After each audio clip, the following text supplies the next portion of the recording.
anekdot. Coba angkat tangannya. Anekdot adalah teks yang memberi kritik melalui media gambar.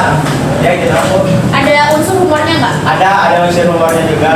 Terus tujuannya untuk Memberi kritik atau gitu. apa sih yang dikritiknya biasanya? Biasanya mengkritik pemerintah gitu. Terus keadaan sosial juga biasanya dikritik. Ya betulnya, jadi teks anekdot itu sebuah teks yang disajikan dengan unsur humor, tapi tujuannya untuk mengkritik isu-isu sosial atau bisa juga mengkritik pemerintah. Nah, setelah pengertian di sini ada yang masih ingat nggak fungsi dari teks anekdot? Ada 4 kemarin. Misi aja.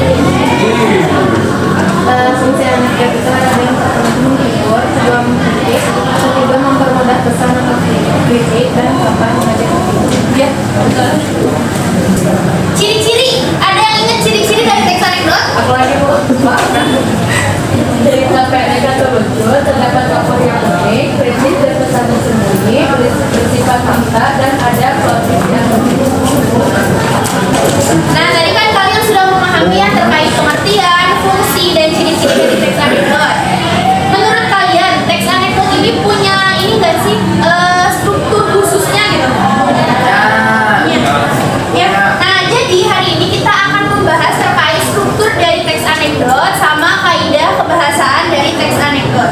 Untuk tujuan pembelajaran hari ini, tujuan pembelajarannya adalah menemukan pesan tersirat dari teks anekdot, lalu kemudian menganalisis struktur dari teks anekdot, dan yang selanjutnya menganalisis unsur kebahasaan dari teks anekdot.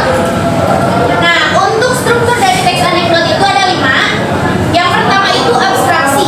Jadi abstraksi itu bagian gambaran umum dari isi atau pengantar di teks anekdot tersebut. Lalu yang selanjutnya kita masuk ke orientasi. Nah, di orientasi ini ada menjelaskan terkait latar belakang kejadian.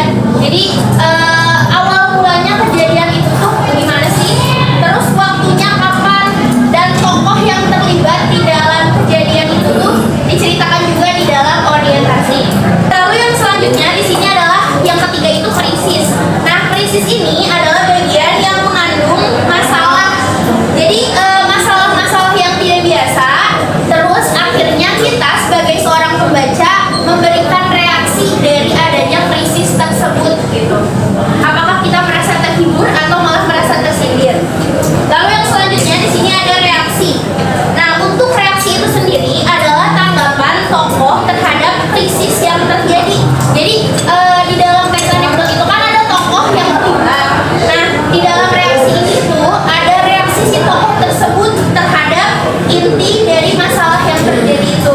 Dan terakhir di sini ada koda, yaitu penutup atau kesimpulan dari teks anekdot, yang mana di dalamnya itu biasanya terdapat pesan moral. Sekarang kita lanjut ke gaya bahasa anekdot atau kaidah pembahasaan yang biasanya dipakai di dalam teks anekdot itu kayak gimana sih?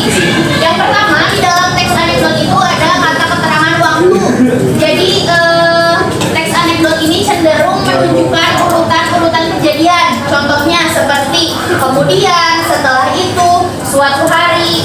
Nah, lalu yang kedua di sini adanya penggunaan majas untuk teks anekdot. Jadi penggunaan gaya bahasa atau majas di dalam teks anekdot ini tujuannya untuk memberikan efek-efek tertentu seperti majas hiperbola, ironi, dan personifikasi gitu. Karena kan kemarin ada kritik secara tidak langsung dan secara langsung. Nah, kritik yang secara tidak langsung itu biasanya bisa jadi juga disampaikan melalui majas-majas perumpamaan seperti ini. Lalu yang selanjutnya, yang tidak kalah penting, di dalam teks anekdot ini ada yang namanya kalimat retoris. Jadi pertanyaan retoris. Nah, pertanyaan retoris ini adalah pertanyaan yang sebenarnya tuh kita tuh udah tahu jawabannya tuh apa gitu. Udah jelas maknanya tuh apa. Contohnya, siapa yang mau kerja lembur setiap hari? Kan itu udah tahu jawabannya, nggak akan ada tuh yang mau kerja lembur setiap hari gitu. Di sini ada kata seru. Jadi di dalam teks anekdot itu untuk mengekspresikan perasaan yang cukup kuat, kita cenderung menggunakan kata seru. Seperti misalnya ekspresi gitu kayak astaga mau gitu. Lalu yang selanjutnya di sini ada kalimat perintah, kalimat untuk mengajak atau menyuruh. Sampai sini ada yang mau ditanyain nggak? Udah minta tolong ke perpustakaan ini buku. Siapa lagi selesai? Cuma ngerti. Kemana ibu?